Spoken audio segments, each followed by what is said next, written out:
Good evening, everybody.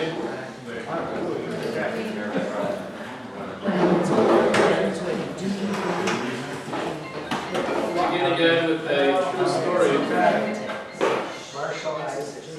Bernard and Harriet were married for over 60 years, and Bernard was not doing very well, and he passes on. And he gets in front of the gates of heaven, and there's an angel standing there. He says, "Welcome, Bernard. Pleasure to have you. Before we allow you to enter, please spell the word love." L-O-V-E. Beautiful. Come in. And the angel says, "Listen, just do me a favor. I have to run for a second. Can you please stand here by the gate? And you'll, the next couple people coming in, you'll ask them that question. Just have them spell any word. And assuming they get it right, they have a free ticket in. Fine, no problem." So he's standing there, and he sees a woman in the distance. And that's Harriet, his wife. Bernard says, "Harriet, what are you doing here?" "So, honey, after the funeral, I couldn't go on without you. And I passed away also. And we're married for 60 years, but fairly rocky, always bickering, always arguing." Bernard says, "Oh, so you're going to be joining me?" "Yeah, we'll be here together." "Okay. I have to ask you a question." Bernard looks Harriet in the eyes and says, "Can you spell Czechoslovakia?"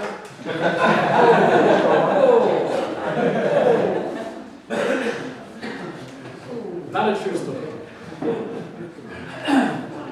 A quick recap. Some of the basic ideas we covered last week. We're trying to explore the most ancient of all secrets, the mystery of human existence, and what happens after we leave this world. The implications, we said, of this question are massive, because by exploring what happens after we die, the goal is to get greater clarity in who we are while we're alive. And we mentioned the fact as well that many people feel, life, I get, I've been here for a while, death is mysterious. Death is the unknown. But from the truth seeker's perspective, life is just as, if not more mysterious than death. What does it mean to be alive, to be conscious, to be aware? To be here as a normal, functioning human being is a mystery unto itself. We touched upon two major themes last week. The human soul, whether or not we have one, and we elaborated on the Jewish perspective, which is we do not have a soul, but rather we are a soul. The essence of a human being is something that's purely spiritual, not limited by time and space, and we have a body. And that's the Jewish perspective. We also touched upon the idea of life after death. We had a story of a near-death experience, and you could really take this in one of two directions. If you could somehow prove to me that we as human beings indeed are spiritual, and there is more than just the material, more than the physical, so then the possibility or the likelihood for outliving the body is very rational.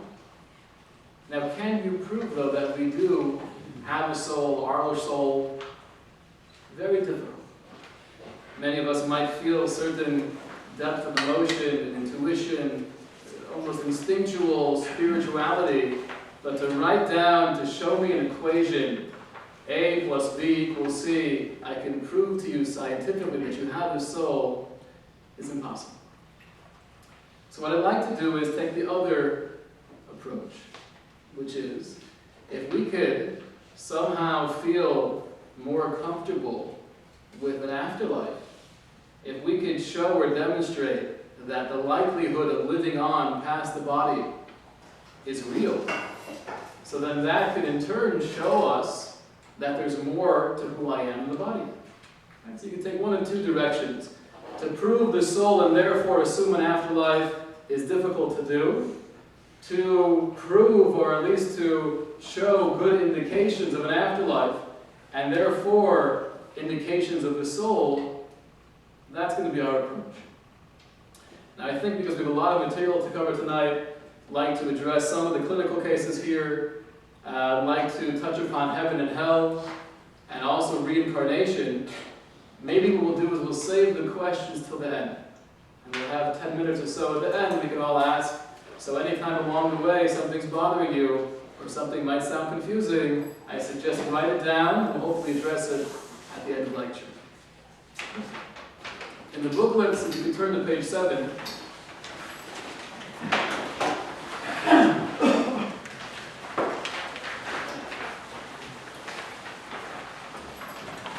it's an article written by Adi Kawai. He's a researcher in Israel. He spent a lot of time on the subject of researching near-death experiences, which were referred to as NDE. And he quotes a lot of the information that the British medical journal Lancet in December of 2001 presented an article that surveyed current knowledge of life after death in scientific terms. The material was based on reports from patients who underwent cardiac arrest or were involved in fatal accidents and died a clinical death, but afterwards returned to full consciousness. I want to read together, this is the first column, page 7 on the left side, the underlines. The common trait shared by all these people who underwent this experience was the autoscopic view, the observation of events from a point of view outside the lifeless body, on the operating table, or stretched out in a highway. Similarly, they reported a loss of self-identity and a feeling they no longer existed in the body as they once did. Continue and underline, towards the end of that column, the amazing similarity between the reports and the fact they came from many different countries and cultures eliminates the possibility of false testimony and strengthens the conclusions we draw from the testimonies. The first thing we have to do as rational, thinking human beings when we hear a far-fetched story is we have to ask ourselves, is this person making it up? And I'll tell you the truth, I believe the answer is often yes, they are. People want fame, people want fortune, I want to write a book, I want to go to Oprah and be interviewed. So often we do make up stories. In this particular case, I'm sure there were many of these people who did have hallucinations or were just lying.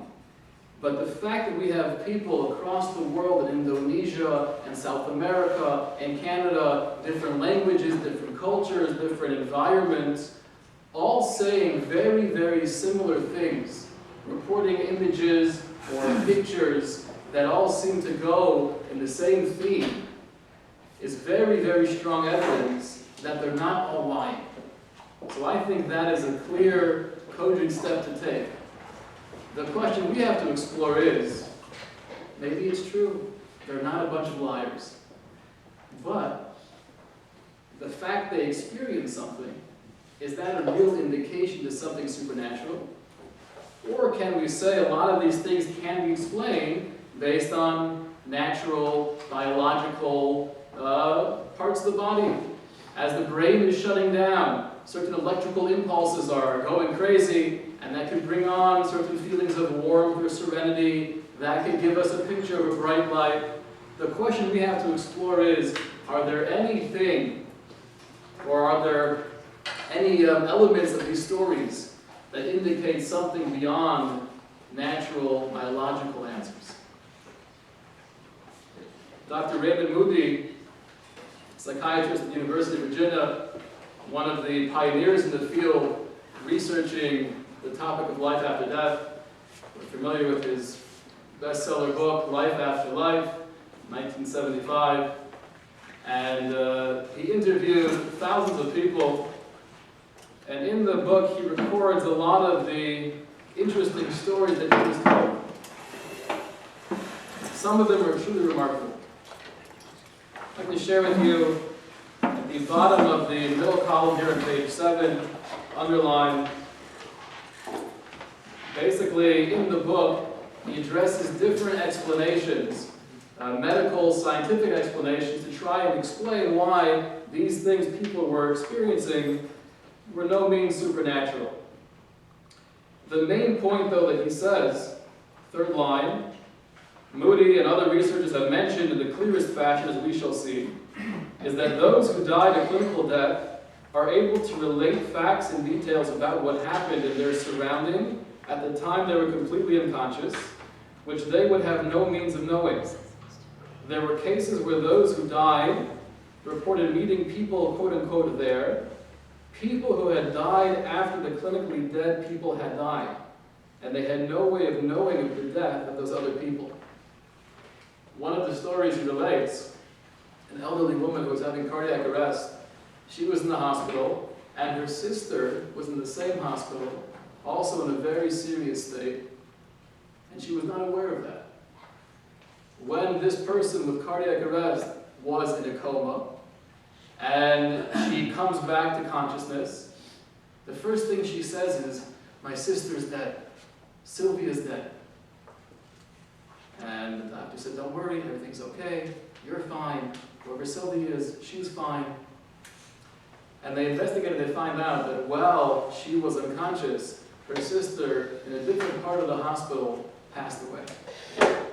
So it's one thing to say that perhaps there's something about human nature, psychology, brain chemistry, that when we go into a state of a near-death experience, we see people who we know are dead, and that's somehow the natural result of that state.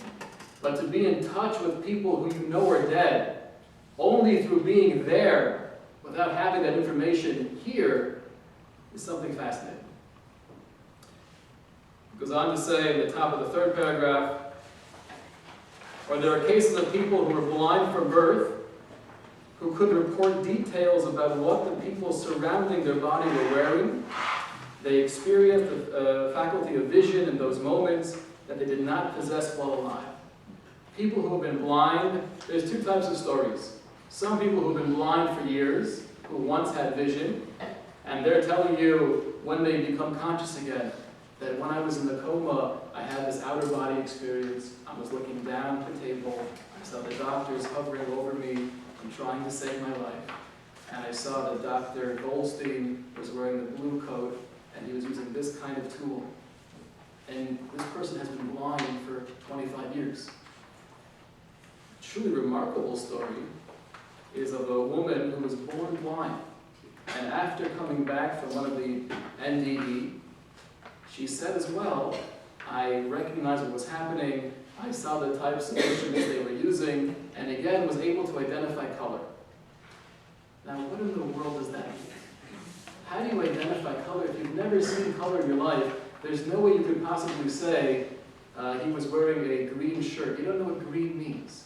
Maimonides, in his introduction to a very deep philosophical essay, he says, before we go any further, you have to realize the human limitation, which is when we're discussing the ways of the infinite, we could use words, we could try our best in our English or Hebrew vocabulary, but we can't relate to things that are totally outside the realm of time and space.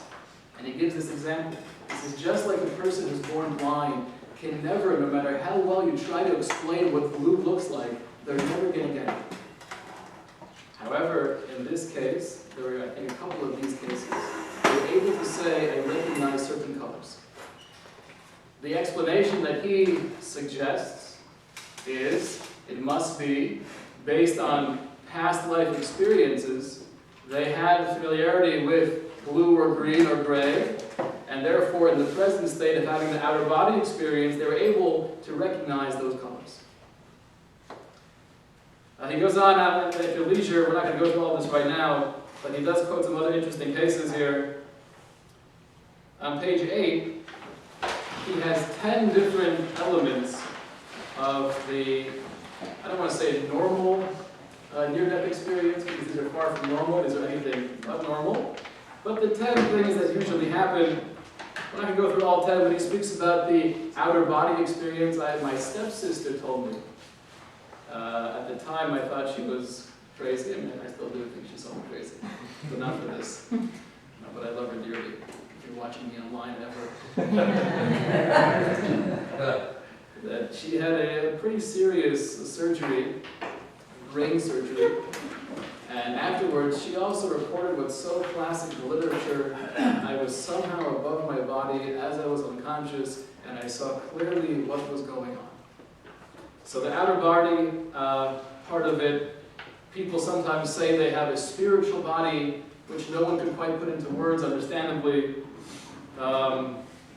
Autoscopic view, looking down, an example given here on page 8 in the middle paragraph, the middle column, underlined, for example, a young woman left her body while she was dying and went into another room in the hospital. There she found her sister crying, "Kathy, please don't die. Please don't die." The older sister was stunned when Kathy told her later exactly where she was and what she said at that time. She went back to her sister after she was conscious and said, "You were saying, 'Kathy, please don't die,' and you were in this room of the hospital, sitting in this corner at the desk with your head down." Another element is a tunnel. This is also a common theme. People claim to have some kind of very dark tunnel vision, and then at the end of that tunnel, some kind of radiant, brilliant light. Number 5, and I feel this is the most crucial to think about, this and perhaps one other: meeting deceased relatives or friends. We're going to hear next week from Ron Berman, who he himself had one of these NDE, and to me that was the most fascinating part of his story, where you're meeting friends and family members who have passed away, and often it's the same type of thing. They're there to guide you, to make you feel comfortable, and everyone gets the feeling they're working on my behalf. And once again, perhaps one could suggest that psychologically, when we think we're dead, that's what the brain does. We automatically think of people we know to be dead. It could be. The monkey wrench in that theory, though, is when you meet people who you didn't know were dead before. That's the monkey wrench.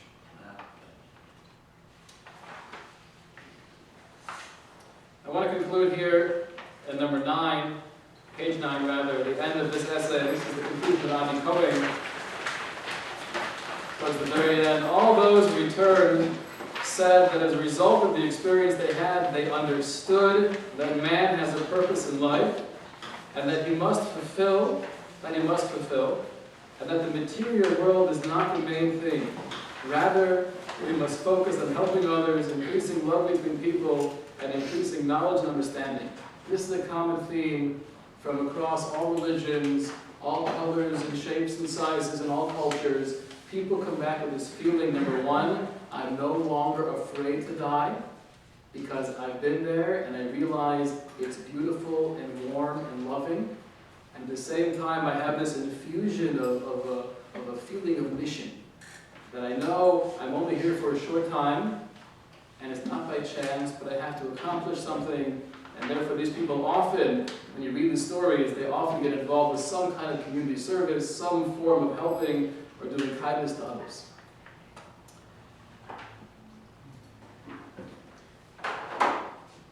If this is what we have here in literature, if you're a thinker, I would suggest to do as follows. Those who know me know that I believe faith is a dirty word. We don't like faith. It can be good, it can be positive, and it could also cause you to murder innocent people. Faith is a very dangerous thing.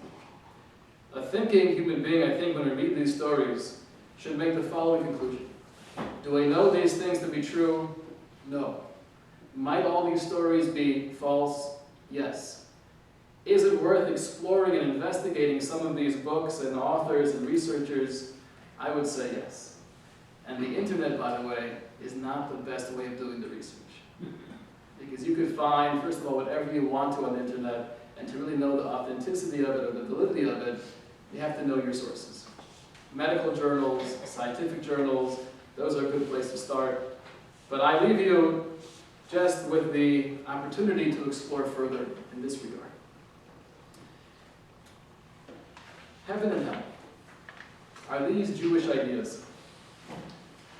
There is a man who spent his whole life, very religious man, devout, always staying away from any physical pleasure. All he would eat was bread and water.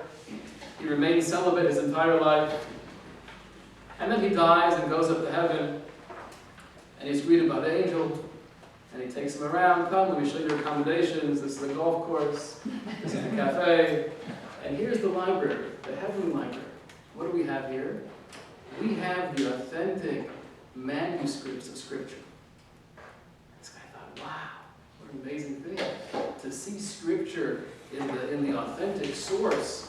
Everything I've read, the King James Version, it's been a translation of a translation, the English, translated from the Greek, from the Hebrew. Now we get to see it firsthand. So he sits himself down in the library, and he's going through volumes and volumes of these ancient manuscripts. And from outside the library, you hear him yelling, "It was an R! It was an R!" And the angel approaches him and says, "What's the matter?" "It was an R. They forgot the R. It was supposed to be celebrate." So sometimes when we think of heaven, the goal is to get more clarity. Hopefully when we leave this world, we'll have a clearer picture of what life is about. I remember vividly in Hebrew school, I was sitting there in the classroom, bored out of my mind, and I raised my hand, totally off topic, and I asked the teacher, who knew close to nothing, "Do we as Jews believe in the afterlife?" Yes. And I remember the look. No, that's not a Jewish idea. The Christians made it up to make themselves feel good. That was the response I got. We believe in l'chaim. Everything is about this world, have to be meaningful, help others, but we don't believe in the world to come. Is there reason to believe in heaven and hell? I think the answer would be, from one perspective, if we believe in a just, infinite creator of the universe, and we have no explanation as to why innocent people suffer, why children have to go through pain, why evil people can sometimes prosper, so then I would assume a just God wouldn't have a life where it seems to be so unfair. We had in this past week's Parsha, when Abraham was informed of the destruction of Sodom and Gomorrah, he turns to God and says, "Shofet kol haaretz lo yaseh mishpat." The judge of the entire world will not act with justice. So from that perspective, it's very logical to assume there has to be more than these 80, 90 years in this world. However, one can take the other perspective of David Hume. David Hume was the great Scottish philosopher of the 1700s. And I'll share with you a couple of his criticisms of what he viewed to be the classic understanding of heaven and hell. He writes as follows: "By what rule are punishment and reward distributed? Who makes up the game plan?" Furthermore, he says, "Punishment without any proper end or purpose is inconsistent with our ideas of goodness and justice, and no end can be served by it after the whole scene is closed." So question number one is, who decides how to distribute reward and punishment? Number two, he's bothered by the question of, what is the purpose? What is the goal? Just to get you back? Furthermore, he writes, punishment, according to our conception, should bear some more proportion to the offense. It should be, depending on the crime, is the punishment. Why then eternal punishment for the temporary offenses of so frail a creature as man? If the child's acting up, and the kid in the back of the class shoots a spitball, to turn around and start beating him would probably be an overreaction. And he concludes by saying, heaven and hell suppose two distinct species of men, the good and the bad. But the greatest part of mankind float betwixt vice and virtue. So David Hume, based on his association with religion and what he was taught as a child, the classic definition of heaven and hell bothered him greatly. Doesn't make any sense. It's not fair. How could you have, there's two places, There's millions, there's billions of human beings. You're going to tell me everyone either goes here or there? Doesn't seem fair. So do we believe in heaven and hell? What's the classic Jewish response to any answer? Depends. Yes and no. Beautiful. That is the answer. Because often truth is far from simple. The answer is yes and no. We'll start with no. We do not believe in the classic Western philosophy or perspective of heaven and hell. There is no place called heaven where people are floating with wings and clouds and whatever they're doing, and there's no place of hell where you have the Satan with the pitchfork and he's constantly beating you and you're there burning in fire. Those ideas do not exist. As Jews, we do not believe in reward and punishment. However, we do believe in cause and effect. What's the difference between reward and punishment and cause and effect? Or in other words, the result of an action? It's somewhat subtle, but it's a very, very massive distinction philosophically speaking. When you say the term reward or punishment, there's a connotation of the artificial, the external. It's not a direct result of your action. It's because you did this, I'm going to smack you. Or because you did this lovely mitzvah, I'm going to throw all the spiritual candy at you to make you happy and joyful. The idea of cause and effect is more natural. It's more organic. It's the yin-yang in a sense. But it's what I do in the physical realm we know has a result. If I take an axe and I smash the table will break. So the same thing is true in the spiritual realm. If I do something evil, I'm doing something. We don't see the damage caused. We might see it in a physical sense, but what I'm doing is I'm destroying myself on some level. So whenever I choose to do good and I elevate myself, I lift myself, what I'm doing is not just helping somebody or getting a smile or whatever the case may be, but I'm transforming who I am. It's a little bit deep now. Come down with me. Because what is the definition of who you are? It's based on the choices you have made. The body, like we established last week, is not me. I have a body. That's my clothing. So when we say, I am the soul, I am spiritual, if you really define that further, you'll come to the definition of, I am I based on the choices that I have made. And therefore, whenever I choose to do good, however we define good, and we elevate ourselves and we become more spiritual, then I'm changing the very fabric of my being.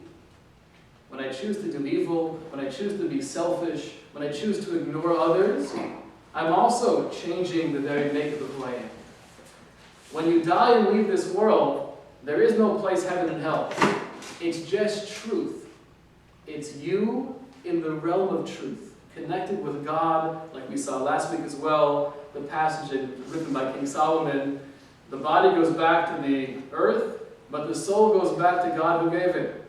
So we're leaving this world of illusion. We're going back to what's referred to as the world of truth. And we're all going to the exact same place. Depending on what I made myself here in this world, that will be my experience in the next world. I'll give you an example to illustrate. I also have vivid, horrible memories of having to go to the museum with my parents when I was young.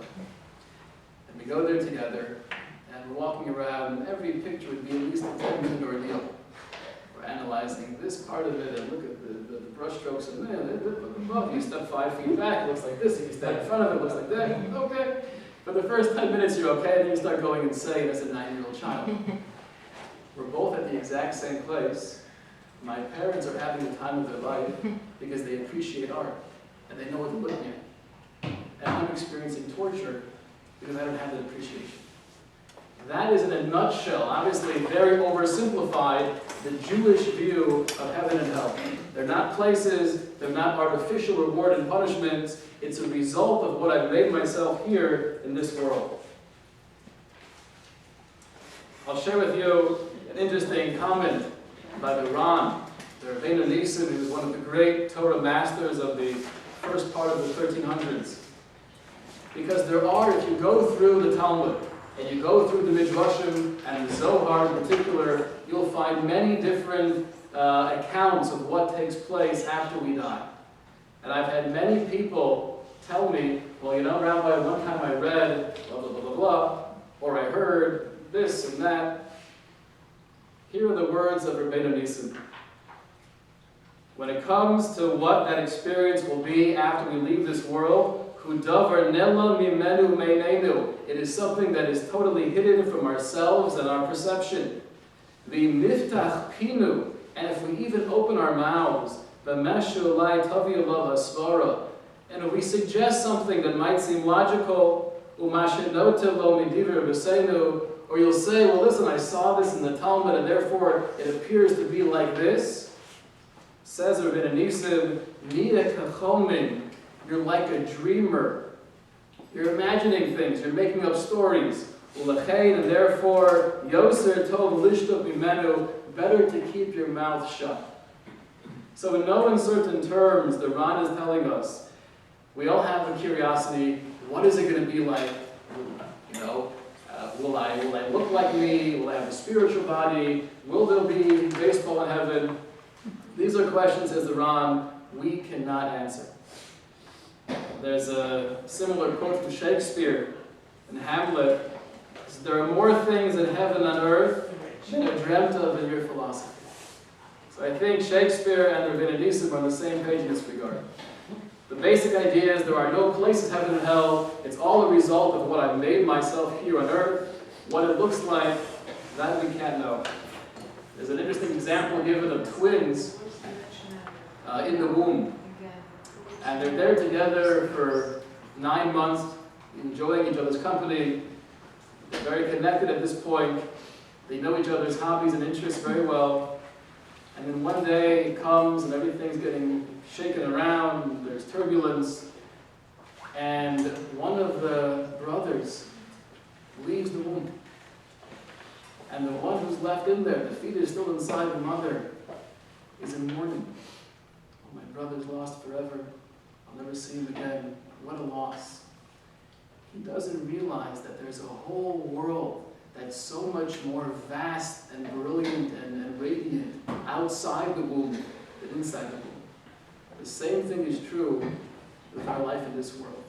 We're in the womb here. We're in the confines of time and space. When we leave this world, don't think there's eternal silence or darkness. It's a different life that's more radiant and more brilliant. So we touched upon near-death experiences, which we're going to explore more next week when we hear from Ron Berman. We spoke about the nutshell understanding of heaven and hell. The last thing I want to touch upon this evening, and we're going to show a short video, is the idea of reincarnation. Is this a Jewish concept? Most people would assume it's Buddhist, Hindu. Judaism, I'm not so sure. There was a man who passed away, and he came to his wife in a dream. She said, honey, it's so good to see you. How are you doing? Tell me what's happening there. He said, oh, it's wonderful. I sleep in late, and I get up, and I get a drink of water, and I relax, and I walk down the meadow, and then I take a nap. It's really such a glorious lifestyle. She says, honey, it's so amazing. That's what heaven's like? I said, no, I'm a buffalo in Wyoming. Reincarnation. Don't you believe in reincarnation? I'm going to show you a short piece here from the ABC News. This was back in 2004, and then we'll discuss it together.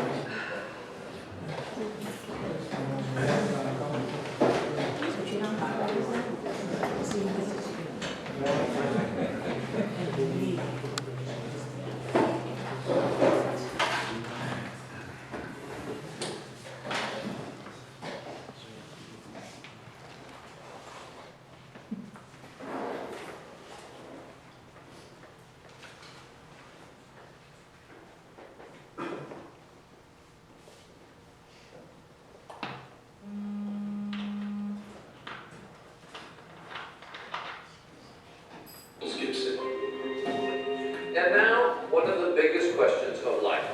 What happens when it's over? Heaven? Hell? Nothing? Or might there be a fourth possibility, reincarnation? Could we come back?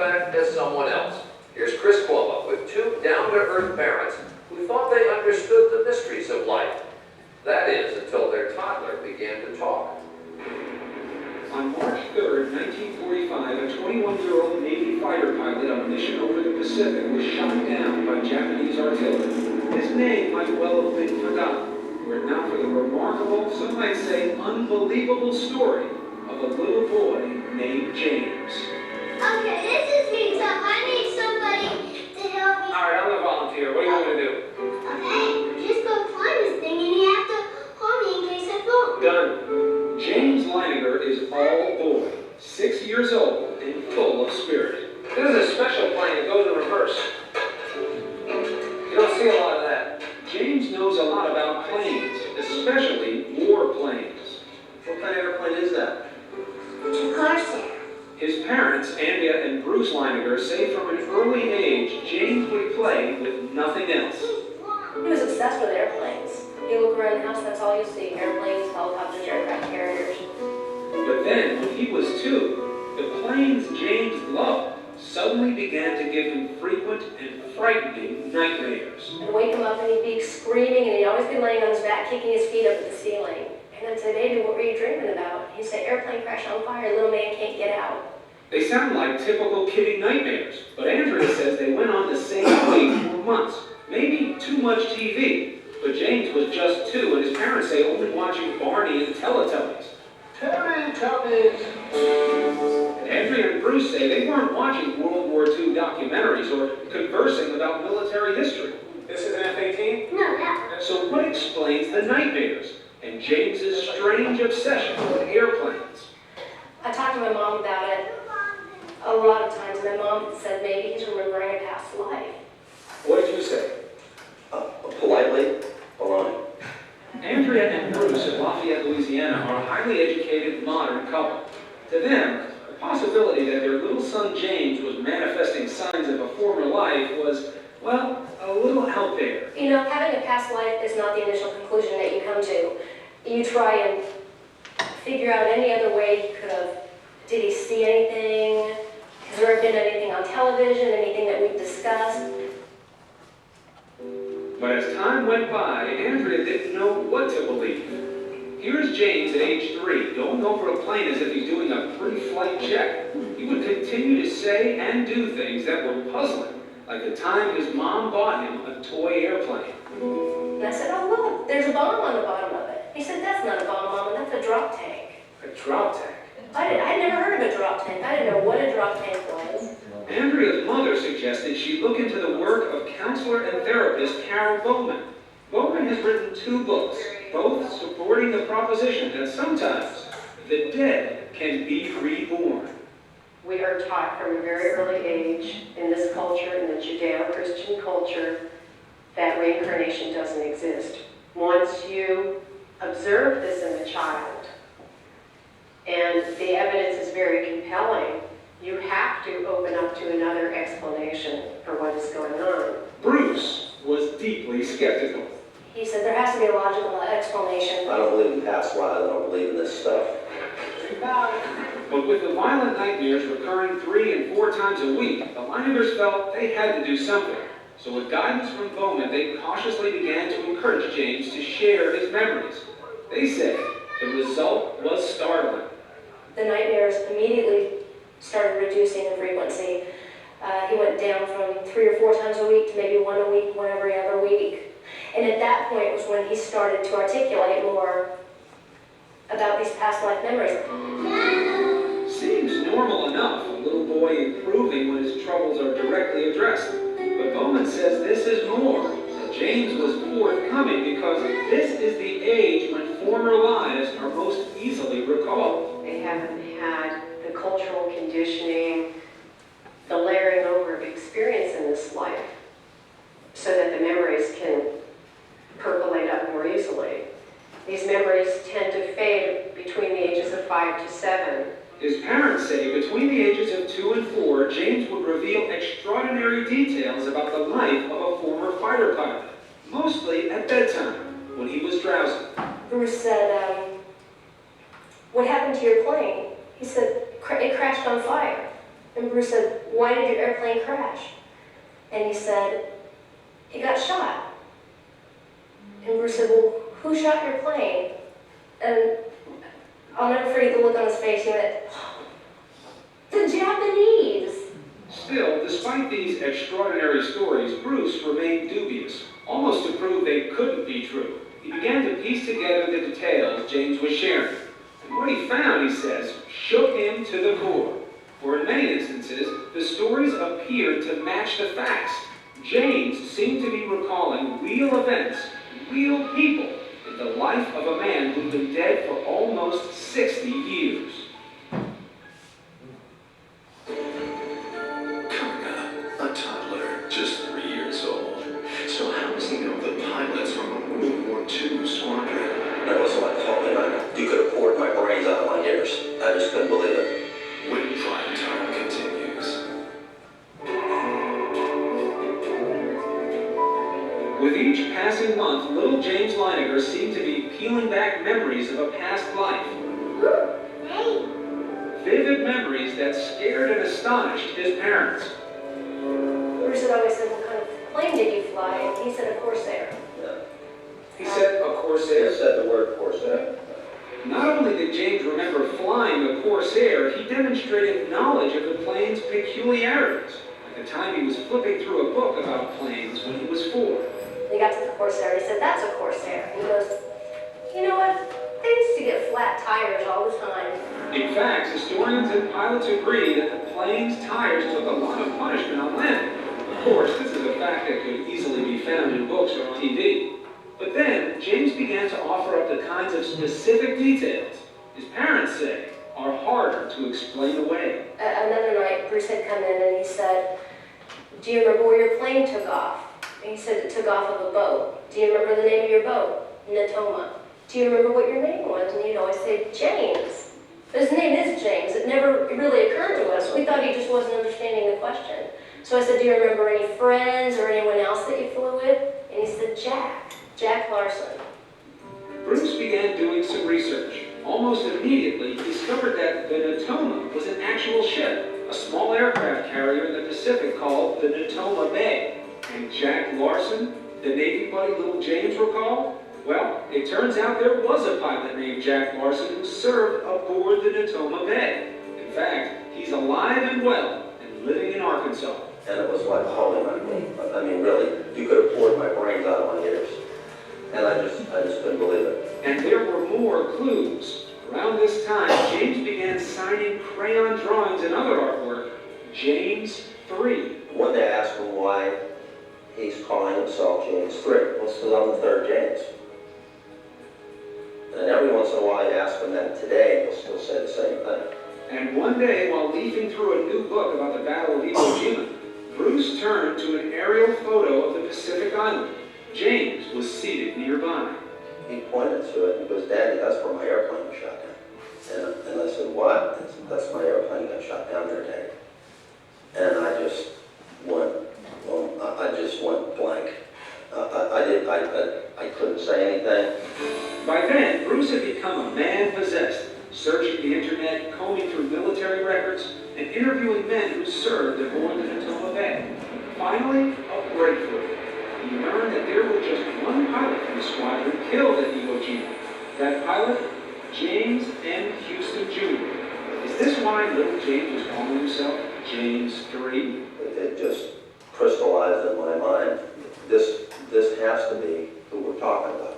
You know, my meter of skepticism was starting to go over toward belief.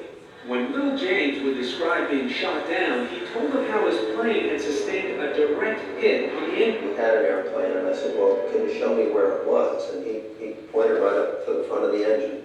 That's what makes this man's story so intriguing. His name is Ralph Clarber. Clarber was a rear gunner on a TBM Avenger that flew off the Natoma Bay. On March 3rd, 1945, he took part in a raid near Iwo Jima. As it happens, Clarber's plane was right next to the one flown by James M. Houston Jr. It was to be Hughes' last mission before leaving for home the following day. As Clarber recalls, the sky was thick with enemy flak. We experienced pretty heavy aircraft fire, but this was the most intense that I experienced at any time. Suddenly, a flash over the nose of Houston's plane. I saw the hit. I would say he was hit head on. Yeah, right on the middle of the engine. Just as little James had described it. So what do you believe now about your son James? I believe that he had a past life. I believe that in his past life he was James M. Houston Jr. And he came back because he wasn't finished with something. And that's essentially what I believe. Dear Bruce and Andrea. And he's not the only one. This past October, the Leiningers received a letter from a woman named Ann Barron, the sister of pilot James Houston. Andrea and Bruce had contacted her about their little boy. Barron heard about what young James was saying, and she believes. All of this is still overwhelming. I can only imagine how it has affected you, but I believe, with my love to you, Anne. The child was so convincing and coming up with all these things that there's no way in the world he could know, unless there is a spiritual thing. I think that the parents are self.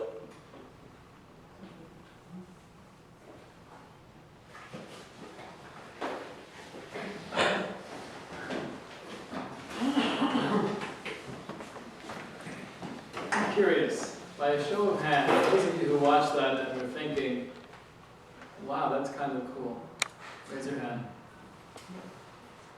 And those of you who are watching that and were thinking, these people are hallucinating. Goodness. Both. It would probably be more convincing if there were more examples of something like that. Right. And it's always important to go through all of the examples and pick out which ones are more credible than others. The fact that a child has nightmares about a plane crashing doesn't mean he was alive in a past life. The fact that he knows certain things about planes also, I'm sure there's many logical, rational ways to explain where he got that knowledge from. To me, the most intriguing part was James. He was the one person, and he mentioned the name Natoma, and this was the only person shot down on that boat, and the friend Larson. That to me is definitely worth exploring more. Where in the Jewish sources do we have an indication to reincarnation? Have you heard of the book of Jonah? Book of Jonah, the story of Jonah the prophet, who was sent on a mission from God to go to the city of Nineveh and convince the people to change their ways, to rectify their wrong. He decides not to, and he escapes. He goes onto a boat. There's a massive storm, and the people draw a lot. Who's going to be the one to jump off the boat? And Jonah is chosen. He jumps off. He's swallowed by a big fish. He remains in the fish for 3 days, and then he's spit back onto to dry land. And again, God comes to him and says, one more time, buddy, go to Nineveh, tell them to rectify their ways. Says the Vilna Gaon, one of the great Torah masters of the 1700s, based on Kabbalistic sources, he says the whole entire story of Jonah or Yonah is the story of the soul and reincarnation. Yonah itself was his name, but at the same time it means dove. And we have sources that refer to the soul as a dove. So the soul was sent into this world. He was referred to as Ben Amitai, the son of truth.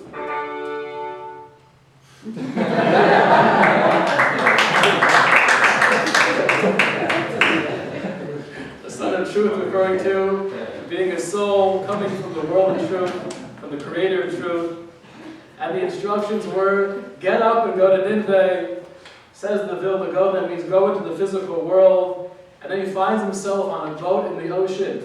And again, he brings many sources that show the ocean, the sea, is an allusion to this world. The dry land is very often used as an allusion to the world to come.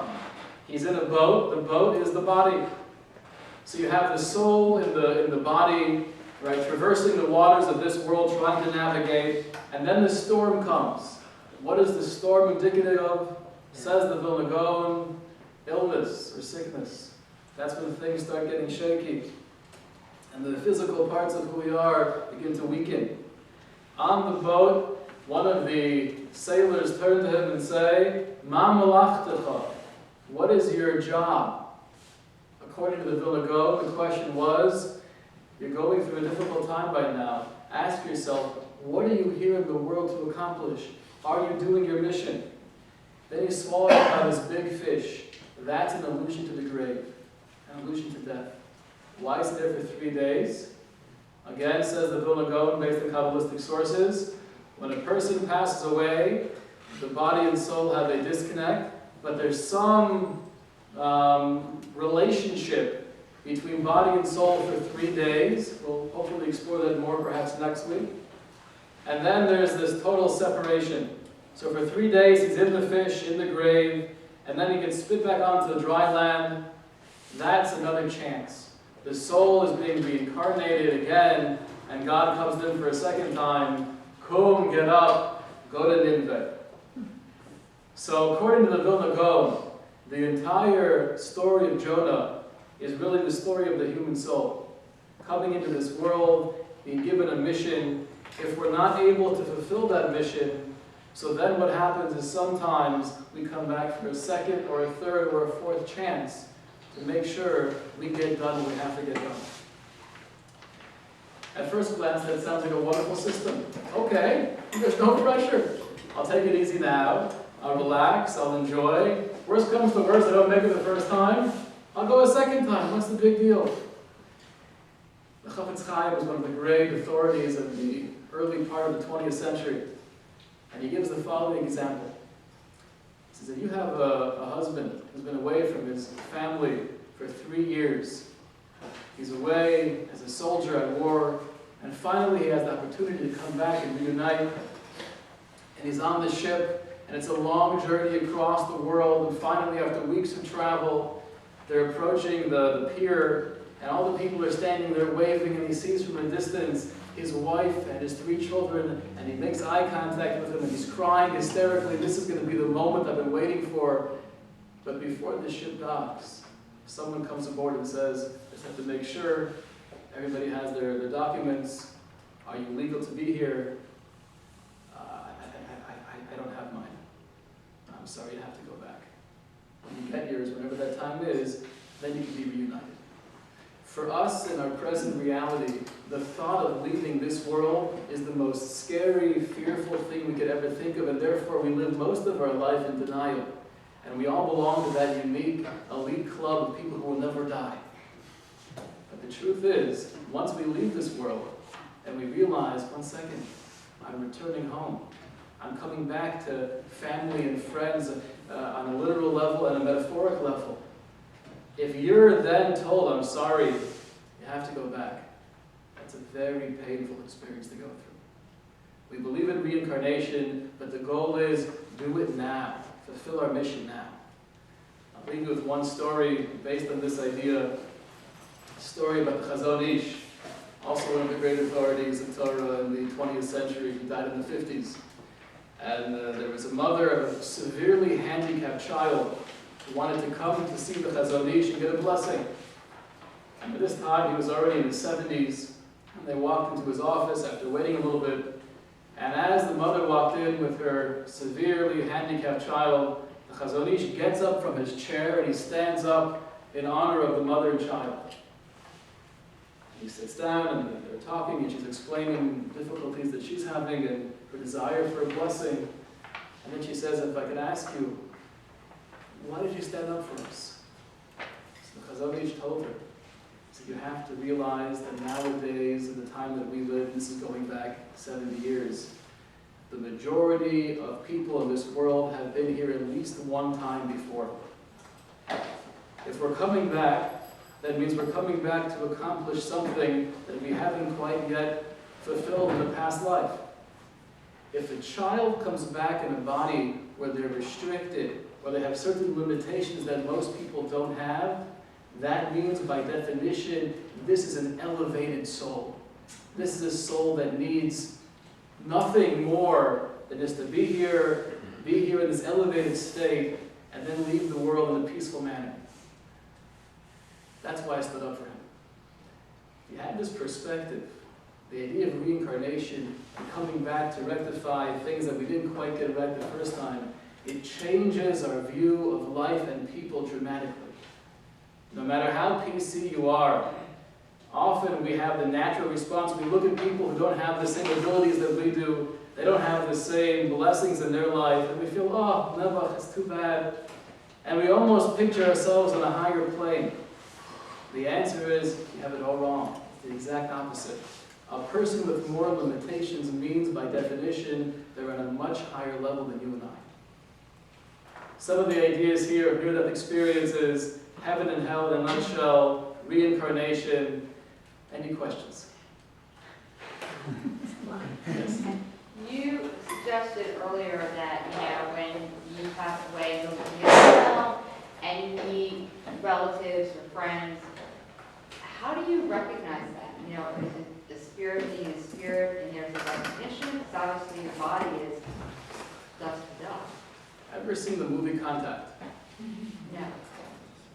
So, I don't like to bring in movies as authentic sources. But I think it's actually a good example. In that movie, she somehow has a connection with aliens, and the way they communicate with her is showing her an image of her father. And it's her father who's speaking to her. I would assume it's probably somewhat of a similar idea. Is it really Dad's up there in the overalls as he wore when he was on the farm? No. Nothing's physical there. Nothing is in a realm that we could ever picture or relate to. But it has to be some form of communication that I could connect with. That's the image that we see. Is it really the family members? I think the answer is yes. The form that we're perceiving them in is probably just manufactured that way for us to have that experience and understand what's happening. So when you're talking about Yonah, you said Hashem told him what his mission is. Like, we're not essentially told, we're saying that we can fulfill it by following the Torah. But we're not told. Very good question. Should I go to Delray and try to get them to be more Torah observant? It's a very good question. I'll tell you what the Ramchal says. The question that Jan's asking is, how do we know what our mission is? We don't have that same blessing that Yonah had, to have a direct prophecy. This is what you're here to do. Rabbi Moshe Chaim Luzzatto, one of the great authorities also of the 1700s, you can tell that was a very impressive century. He writes that we have to know our inborn talents and qualities, not to therefore feel arrogant, but to realize that if I'm given these talents, I'm giving this ability to be very personable, people like me, people are attracted to me, I can speak well, I have wisdom, I have wealth, whatever qualities you might have, those are your signs, those are your indications. I have to use these to maximize my potential. Hi. I studied Tanya, and I understood that we don't have Navi anymore. So people used to go to the Navi, and that's why they are back here. In the olden days, it was a lot easier. We had prophets. Yeah, people will know. So now, the way that one way we can go about is whatever mitzvah is really very hard to us, that is the mitzvah we can back from all. The real obstacle to perform a mitzvah, we cannot do it, we don't like to do it, that is the one. So in a sense, this is somewhat of the opposite approach, right? There's two ways of viewing it. One way is we look at the things that are more easy for us to do, they're more natural for us. And those are indications that, you know what, if you're good at that, you should probably be doing that more. At the same time, what you're saying is also true. If there's certain things or relationships that we have, my sister-in-law, it's always a struggle.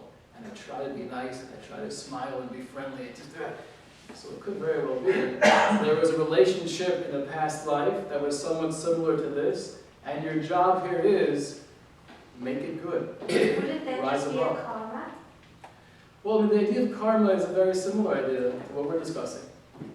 I don't know exactly how karma works or what it is. I just know the yin-yang symbol. But it is a similar idea. If there's no place called hell, what's the concept of Gehenna?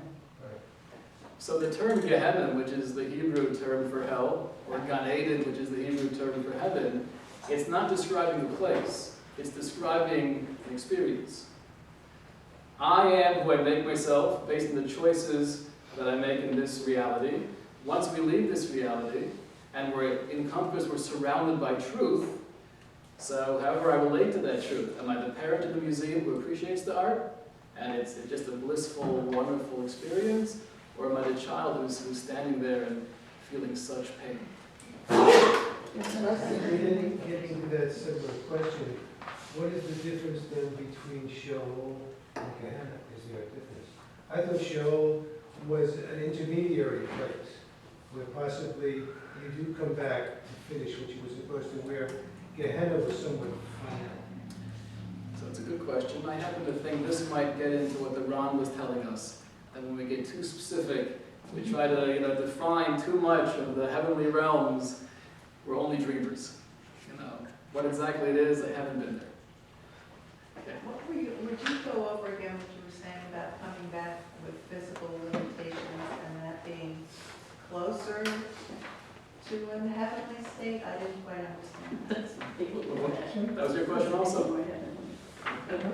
The basic idea is that if we're here to accomplish something, so the more limitations we have, or the more roadblocks to do what most people consider normal, that means we don't have to accomplish the same as a quote-unquote normal healthy person. So that means by definition, I'm already on a higher plane. So someone who would say be born blind and deaf, like Helen, she was on a higher plane. That's the assumption. That's the assumption. Many times, I happen to, I can't prove this, but I think we've all probably had a similar experience. When you deal with people who are quote-unquote mentally handicapped, you see there's such a sweetness, there's such a holiness there. That many times that they are, I assume, at a clearly higher level than we are. Yeah. I don't know where this falls in this conversation, but I had an experience when my father was in hospice. What was that? The what? My father, before he passed away, he was in hospice. And you meet people there that work there that are definitely on a different level to deal with what they deal with constantly and totally.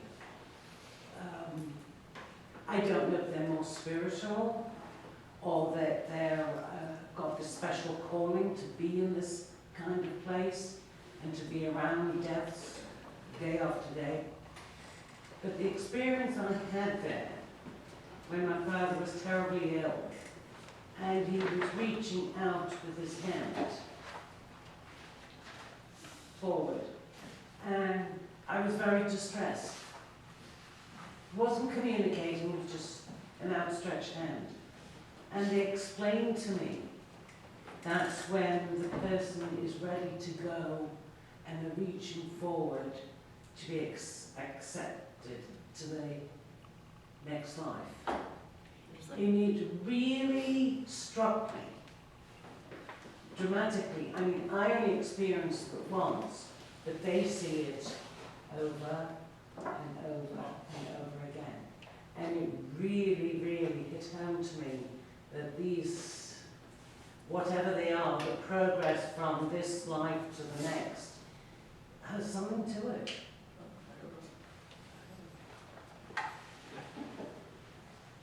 Oh, there is, and you go to the next level, or you go, they're reaching out to the people, they never go alone, they go with love. Yeah. From this side to the love on the other side. Yeah. And those on the other side, those that are the closest to them, usually come in and take them on that journey.